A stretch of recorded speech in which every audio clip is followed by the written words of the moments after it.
जय बाबा स्वामी। आज के ग्रंथ पठन की शुरुआत हम गुरु आवाहन से करेंगे। ओम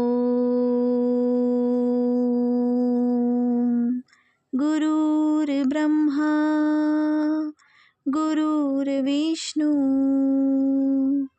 गुरुर्देवो महेश्वराय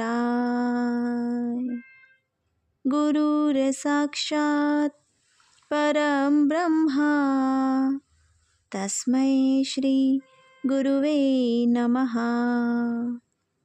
तस्मै श्री गुरुवे नमः। तस्मै श्री गुरुवे नमः। ओम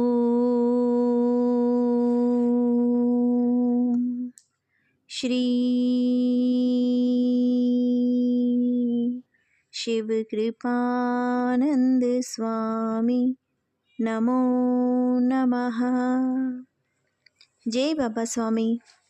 कल हमने देखा कि गुरुदेव बता रहे थे कि आज तक किसी ने भी नहीं कहा है कि मैं भगवान हूँ या मैं देवता हूँ।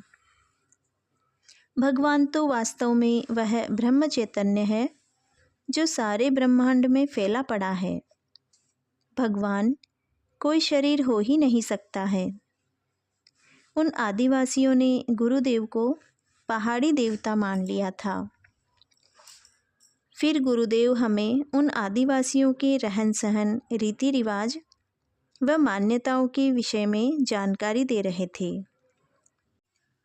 वह एक अच्छे तैयार साधकों का गांव था।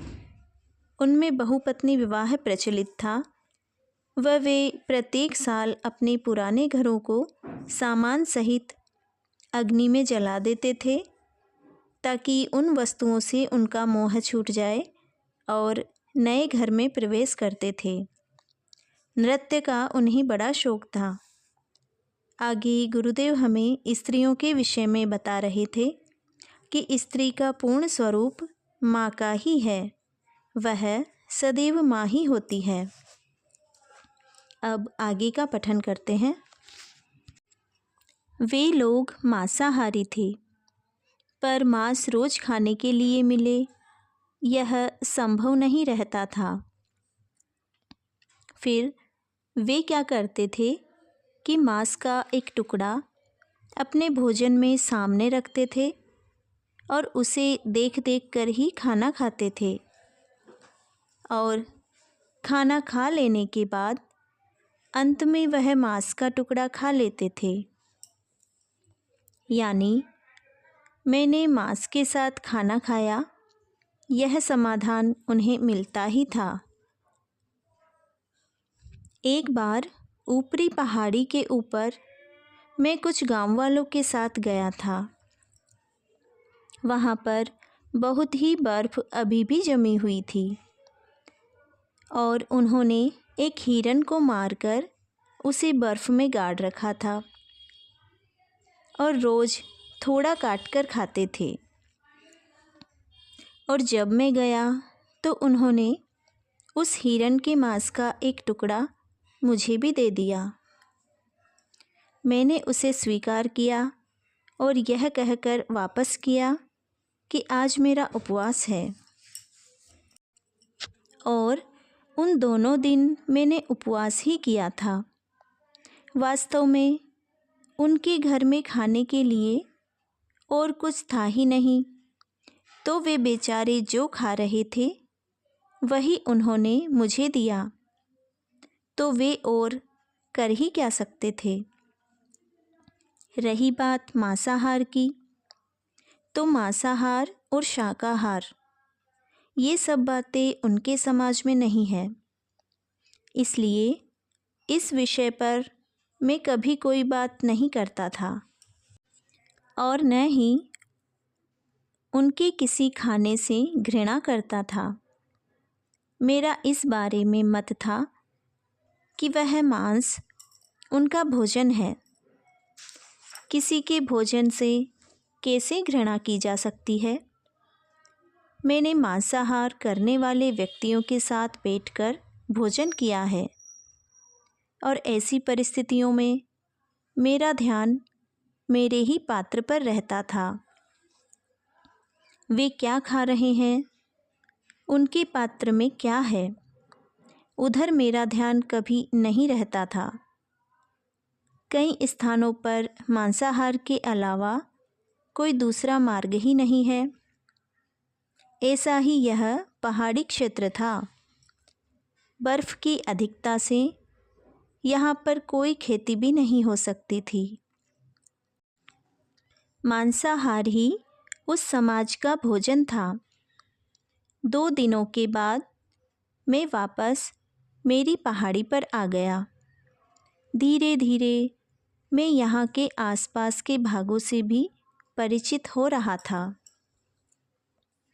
एक दिन सुबह मैं ध्यान में साधनारत था। तब मुझे मेरी रीढ़ की हड्डी की शुरुआत के स्थान पर दोनों नितंब के बीच कुछ स्पंदन सा महसूस हो रहा था और एकाग्रता करने पर जाना कि यह स्पंदन मलद्वार और मूत्रद्वार के बीच की जगह से क्रियान्वित हो रहा है। यह एक छोटा सा स्थान था। वह स्थान जमीन से पूर्ण रूप से जुड़ा हुआ था और यह स्थान जमीन पर जिस जगह से जुड़ा था उसी स्थान पर स्पंदन हो रहा था और उस स्पंदन में से निकलने वाली ऊर्जा शक्ति धीरे धीरे ऊपर की ओर बढ़ रही थी और वह स्थान गर्म लग रहा था। उस ऊर्जा का प्रभाव धीरे धीरे रीढ़ की हड्डी से होकर सहस्त्रार तक, तालू भाग तक जा रहा था। वह प्रवाह थोड़ा ऊपर जाता तो थोड़ा नीचे जाता, पर बाद में ऊपर ही जा रहा था। उसकी गति कम थी, पर गति ऊर्ध्वगामी ही थी और अब सारा चित्त ही इस प्रवाह पर केंद्रित हो गया और प्रवाह के साथ साथ चित्त भी भीतर चल ही रहा था। काफ़ी समय तक यह चलता रहा और बाद में धीरे धीरे वह सब तालू भाग पर केंद्रित होने लग गया और धीरे धीरे एक संथ मंद प्रवाह निर्मित होने लग गया। उस ऊर्जा प्रवाह की क्रियाशीलता कम कम हो रही थी, उसकी गति भी कम कम हो रही थी। धीरे धीरे नीचे अनुभव हो रहे स्पंदन भी कम कम होने लग गए थे और वे भी उस प्रवाह में ही समाहित हो रहे थे। लग रहा था कि नीचे के स्थान पर एक बड़ा झरना फूट पड़ा हो और उसने ऊपर पहुँचते पहुँचते संत गति को पा लिया हो और बाद में सब शांत हो गया और नीचे से ऊपर एक शांत प्रवाह बन गया और सब शांत हो गया। और कब ध्यान लग गया उसका मुझे पता ही नहीं चला था और जब उठा तो शाम हो गई थी। समय का पता भी नहीं चला था और मैंने देखा तो फूलों के कुछ दोने सामने दूर रखे हुए थे, यानी कुछ गांव वाले मुझे मिलने आए थे और मुझे ध्यान में देखकर वे दर्शन करके वापस चले गए थे। उन सब का एक अच्छा स्वभाव था। कितना भी काम हो, कितने भी दूर से वे आए हों, वे कभी भी मेरे ध्यान में विघ्न नहीं डालते थे। वे मेरा बहुत डरयुक्त आदर करते थे। वे लोग पूर्वजों की आत्माओं को मानते थे, उन्हें आमंत्रित करते थे, उनसे सहायता लेते थे, उनकी पूजा भी करते थे। गांव के बाहर एक बड़ा पेड़ था। वह किस जाति का था पता नहीं, पर बरगद के पेड़ जैसे उसके पत्ते थे और उसका तना बहुत ही बड़ा था, यानी उस तने में 3-4 मनुष्य जाकर बैठ जाएं, इतना मोटा था। और उस पेड़ के सामने एक पत्थर और मिट्टी से बना ओटला था और उस ओटले पर यह सब कार्यक्रम चलते रहते थे। वह ओटला गांव के पीछे की ओर था, मैं गांव के पूर्व की ओर था और वह ओटला पश्चिम की ओर था, बीच में गांव था। एक दिन ऐसे ही देखा, खूब सारे लोग मुझे मिलने के लिए आए थे और वे किसी त्योहार पर आमंत्रित करने आए थे। उनका कोई त्योहार था जिस त्योहार पर उनके पूर्वज देवता आते थे। उस ओटले के पास जहाँ वह बड़े तने वाला पेड़ था, वहाँ बड़ी जत्रा मेला सी लगने वाली थी। सारे गांव के व आसपास के गांव के लोग वहाँ इकट्ठा होने वाले थे और आत्माओं को आमंत्रित किया जाने वाला था। और वहाँ पर पत्तों से व फूलों से खूब अच्छा सजाया गया था।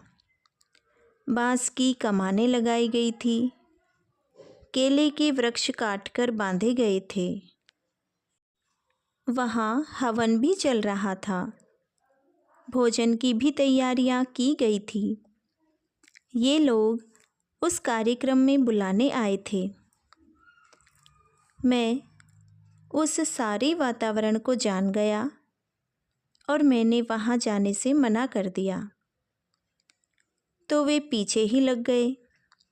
स्वामी जी, आप नहीं आए तो जत्रा नहीं होगी। मैंने उन्हें कहा, मैं वहाँ गया तो जत्रा नहीं होगी। तुम्हारी जत्रा तुम करना चाहते हो करो, पर मुझे मत बुलाओ। मुझे बुलाया तो वह कार्यक्रम न हो सकेगा। मैं उन्हें समझा रहा था, मैं तुम्हारे रीति रिवाजों के बीच में कभी नहीं आऊँगा। मैं आपके यहाँ मेहमान जैसा आया हूँ और मैं वैसे ही यहाँ रहूँगा। उनका राजा चीमा मेरे पीछे ही पड़ गया। सब आपके लोग आए हैं। मैंने उन्हें बताया है, हमारे गांव में पहाड़ी देवता आए हैं और वे आशीर्वाद देने इस मेले में भी आने वाले हैं और इसीलिए इतनी भीड़ हो रही है। आप नहीं गए तो मेरी नाक कट जाएगी। मैंने कहा, मैं गया तो भी तेरी नाक तो कटने ही वाली है। उसके कुछ भी समझ में नहीं आ रहा था। वह तो धरना ही देकर बैठ गया। अब मैं समझ गया कि मेरे गुरुदेव ही चाहते हैं कि मैं वहाँ जाऊँ और वहाँ जाने पर क्या होने वाला है वह भी मुझे पता था। फिर मैं उनके साथ चल दिया। वे सब बड़े खुश हो गए थे। वहाँ पर मैं पहुँचा, तब तक सारा गांव वहाँ पर इकट्ठा हो गया था। मुझे भी उसी ओटले पर बिठाया गया और जैसे वे लोग फूल भेंट करते थे वे किए। उनकी पत्ते और फूल सजाने की कला बहुत ही सुंदर थी। और फिर उन्होंने नमस्कार किया और सब अपनी अपनी जगह पर बैठ गए। बाद में गांव के प्रमुख दोंडाई ओझा आए। उनको सबने नमस्कार किया और वे बाल वगैरह खोलकर आंखें लाल लाल करके उस ओटले के पास के वृक्ष के सामने खड़े हो गए। शायद उन्होंने शराब पी रखी थी। ये लोग चावल से, फलों से शराब बनाते थे और चावल से बनी शराब तो सामान्य बात थी। कार्यक्रम प्रारंभ हुआ। उन्होंने पेड़ के पत्ते लेकर एक झाड़ू जैसा बना लिया और सामने रखे एक पत्थर पर पहले पानी डाला और बाद में कुछ मंत्र बोलकर मृत शरीर विहीन आत्माओं का आवाहन करने लग गए। वे बुला बुलाकर थक गए, पर कोई भी मृत आत्मा वहाँ पर नहीं आई। सामान्यतः अलग अलग मृत आत्माएं उनके शरीर में प्रवेश करती थी और लोग जो प्रश्न पूछते थे उनके जवाब देती थी। पर उस दिन एक भी मृत आत्मा नहीं आई। वे ओझा पसीने से तर हो गए और थक कर बैठ जाते और फिर थोड़ी देर आराम करके फिर बुलाने का प्रयास करते, पर अंत तक कोई आत्मा नहीं आई। बाद में लोग उस ओझा को ही गालियां देने लग गए। वह बोला, मैं बुला तो रहा हूँ आत्माओं को, पर कोई आ ही नहीं रही, तो मैं क्या करूँ? मैं यह सब शांत चित्त से देख रहा था। मैंने उस ओझा पर चित्त रखा था कि अगर इसके अंदर कोई मृत आत्मा हो तो वह बाहर ही न निकले, और अगर यह किसी को बुलाए तो वह इसमें न आ सके। मेरे चित्त के कारण सकारात्मक ऊर्जा का एक घेरा उस ओझा के चारों ओर एकत्र हो गया था और कोई भी मृत आत्मा उस सकारात्मक अच्छी आभा मंडल को तोड़कर उस तक नहीं पहुंच पाई थी। बाद में वह हार गया और उसने कहा, आज की जत्रा बेकार हो गई। आज कोई भी मृत आत्मा नहीं आ सकी। फिर चीमा राजा ने मेरा परिचय सबसे कराया और कहा कि स्वामी जी ने पहले ही कहा था, अगर मुझे लेकर गए तो जत्रा खराब हो जाएगी। मैंने नहीं माना और यह जत्रा मेरे ही कारण खराब हुई है। न मैं जिद करता और न स्वामी जी का यहाँ आगमन होता और न यह जत्रा खराब होती। वह आत्मग्लानि से भर गया। फिर मैंने सब गांव वालों के समक्ष सबको समझाया, यह घटना तो होने ही वाली थी। हमारे राजा तो केवल निमित्त बने हैं। हर साल क्या होता था वह भी बताता हूँ, और इस बार क्या हुआ वह भी बताता हूँ। और फिर मैंने इस प्रकार से कहना प्रारंभ किया, एक अच्छा आदमी होता है और एक बुरा आदमी होता है। या यूँ समझो कि जंगल में देखते हैं कि एक शक्तिशाली हाथी के सामने अन्य कोई कमज़ोर हाथी नहीं आते। ठीक इसी प्रकार से मुझे पता था कि मैं अगर यहाँ पर आया तो कोई भी मृत आत्मा यहाँ नहीं आ सकेगी, क्योंकि मृत आत्मा भूतकाल की है, कल की है, और आज अगर उसके सामने वर्तमान समय की कोई पवित्र आत्मा बैठी हो तो वह उसके सामने आ ही नहीं सकती है। और मैं दिखने में एक सामान्य मनुष्य हूँ, पर मेरे कई गुरुओं ने अपनी शक्तियाँ डाली है। यानी मैं अकेला नहीं हूँ। उन सब गुरुओं द्वारा डाली गई शक्तियाँ मेरे साथ में विद्यमान है, इसलिए मेरे गुरुओं की शक्तियों के आगे यह कभी नहीं आ सकती हैं। और यही बात मैं जानता था, इसीलिए मैं आपके कार्यक्रम में आना ही नहीं चाहता था, पर राजा ने ज़बरदस्ती की और मुझे आना पड़ा। और अगर आने के बाद भी मुझे जाने दिया जाता तो भी कुछ नहीं होता। आपने मुझे यहाँ बिठा कर रखा, इसीलिए वे मृत आत्माएं नहीं आईं। फिर एक बूढ़े व्यक्ति ने पूछा, हमारे पूर्वजों की आत्माएं आ नहीं पाई तो फिर वे प्राकृतिक प्रकोप करेंगी क्या? मैंने उन्हीं को बताया, तुम्हारे सब पूर्वज पुण्यवान थे, वे सब अगला जन्म ले चुके हैं। वे कोई अतृप्त थोड़े ही थे जो मृत आत्मा बन जाएं। उनका नाम लेकर ये अतृप्त आत्माएं आती हैं। वे सत्य कहेंगी कि हम मृत आत्मा हैं, तो आप उन्हें आदर दोगे क्या? नहीं, इसीलिए वे आपके पूर्वजों के नाम लेकर आती हैं, क्योंकि तुम्हारे पूर्वजों का आदर करते हो। ये मृत आत्माएं अतृप्त हैं, इन्हें जीवन में सम्मान नहीं मिला, इसीलिए भूत बनकर भटक रही हैं।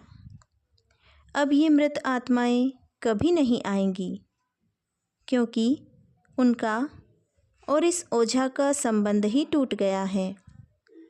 अब यह उन्हें कभी भी नहीं बुला सकता है।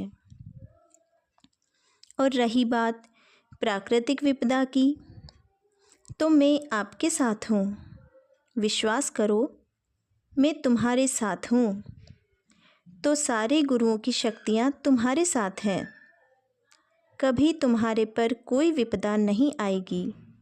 बस मेरी इस बात का विश्वास करो। यह विश्वास ही तुम्हारा संबंध मेरे गुरुओं की शक्तियों से जोड़े रखेगा। यह ओझा भी भला आदमी है, इसमें कोई भूत नहीं है, पर यह भूतों से संबंध स्थापित करता था। अब तो वह चाहे तो भी नहीं कर सकेगा, क्योंकि गुरु शक्तियों की उस पर कृपा हो गई है। और यह सब होना आज के दिन निश्चित ही था, इसीलिए यह सब घटित हो गया। चलो हम सब मिलकर अपने पूर्वजों के लिए प्रार्थना करें कि हे हमारे पूर्वज, हम हमारे जीवन में सुखी हैं, समाधानी हैं। आप हमारी चिंता न करें। आप आपकी अगली गति की ओर प्रस्थान करें। आप सबकी आत्माएं शांति और अगली गति को प्राप्त हो, यही हमारी सबकी परमात्मा से प्रार्थना है। फिर उन्हें समझा कि ऐसी प्रार्थना करके उनको आगे की गति प्राप्त हो गई। वे हमारे माँ और बाप थे, पर वे अब नहीं है ना। अब वे और किसी के माँ बाप हो गए होंगे, या नया जन्म लेकर अभी अपनी माँ का दूध पी रहे होंगे। हमारे जीवन की समस्याओं के लिए हम अब उन्हें क्यों परेशान करें? हमारी समस्याएं हम खुद ही हल करेंगे। उन्हें कितना समझा कितना नहीं, पर उन्होंने मुझे बड़ा दोंडाई या बड़ा ओझा कहना प्रारंभ कर दिया, यानी ओझाओं से भी बड़ा ओझा। वे जो भी समझे। फिर सबने साथ में नाच गान का कार्यक्रम किया और बाद में भोजन का कार्यक्रम भी हुआ, और सब हंसी खुशी से अपने अपने घर चले गए। इस घटना से मेरी चर्चा आसपास के गांवों में भी बहुत होने लग गई थी। मेरी साधना भी साथ साथ चल ही रही थी। मैं समझ गया था कि एक निश्चित कार्यकाल यहाँ पर निकालना ही है। जीवन में सदैव यह अनुभव आया है कि ऊंचाई प्राप्त होने के पूर्व काफ़ी स्थिरता प्राप्त होती ही है। वैसा ही कुछ यहाँ पर भी हो रहा था। मैं मेरा सारा ध्यान शरीर में होने वाली अनुभूतियों पर ही रख रहा था। रोज कुछ न कुछ नया ही अनुभव आ रहा था। अब ध्यान बड़ी जल्दी से लग जाता था। आसपास की आवाज़ या अन्य कोई व्यवधान महसूस नहीं होता था। ध्यान में ही बड़ा आनंद आता था। मैं ध्यान करने के लिए अलग अलग स्थानों पर जाकर बैठता था, कहीं भी चला जाता था। मेरी दक्षिण दिशा में पहाड़ थे, कभी उनके ऊपर चला जाता था तो कभी उत्तर दिशा में नदी के किनारे पर चला जाता था।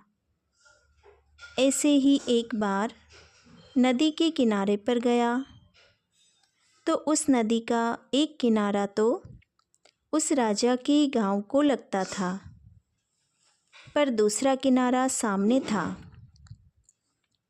वहाँ क्या है देखने के लिए मैंने एक लड़के को नाव लेकर गांव के किनारे से उस किनारे चलने के लिए कहा तो वह छोटा लड़का बोला, मैं चलता हूँ पर मैं वहाँ रुकूंगा नहीं, मैं आपको छोड़कर वापस आ जाऊंगा।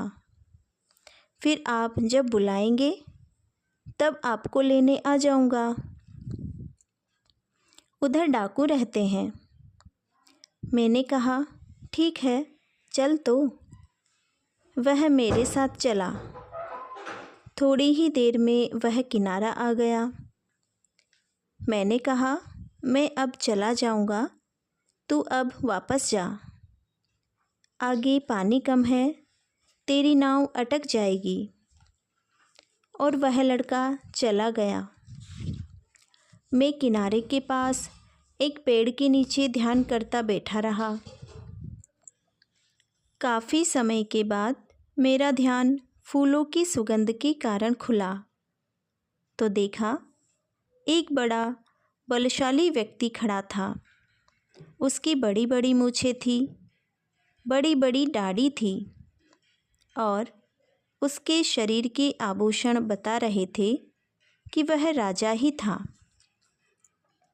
वह साथ में कुछ लोगों को भी लाया था। वह बोला, आपके बारे में सुनता था, पर आज आपके दर्शन पाकर मेरा राज्य धन्य हो गया। आज यह दास आपके चरणों में सेवा के लिए तैयार है। मैं समझ गया था कि यह दूसरा राज्य है और यह दूसरा ही राजा है। दूसरे लोगों ने उसका परिचय कराया। यह राजा भालू है और यह इसी राज्य का राजा है। फिर लोगों ने ही बताया कि हमारी और नदी के उस पार के राज्य की सदियों से दुश्मनी है। हमें भी आपके दर्शन करने की इच्छा थी, पर आपकी पहाड़ी पर जाने का रास्ता उनके राज्य के पास से जाता है, इसलिए हम चाहकर भी आपके दर्शन करने पहाड़ी पर नहीं आ सके थे। पर आपके दर्शन करने की हमारी बड़ी इच्छा थी। जय बाबा स्वामी। आज के ग्रंथ पठन को यहीं पर विराम देते हुए अब शांति पाठ करेंगे।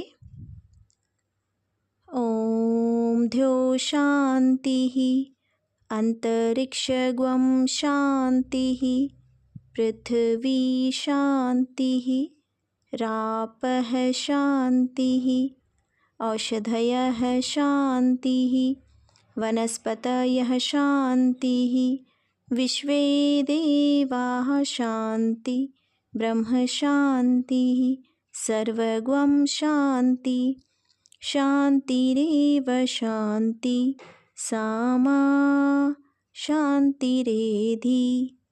ॐ शान्तिः शान्तिः शान्तिः। सर्वरिष्टसु शान्तिर्भवतु। जय बाबा स्वामी, जय आत्मेश्वर।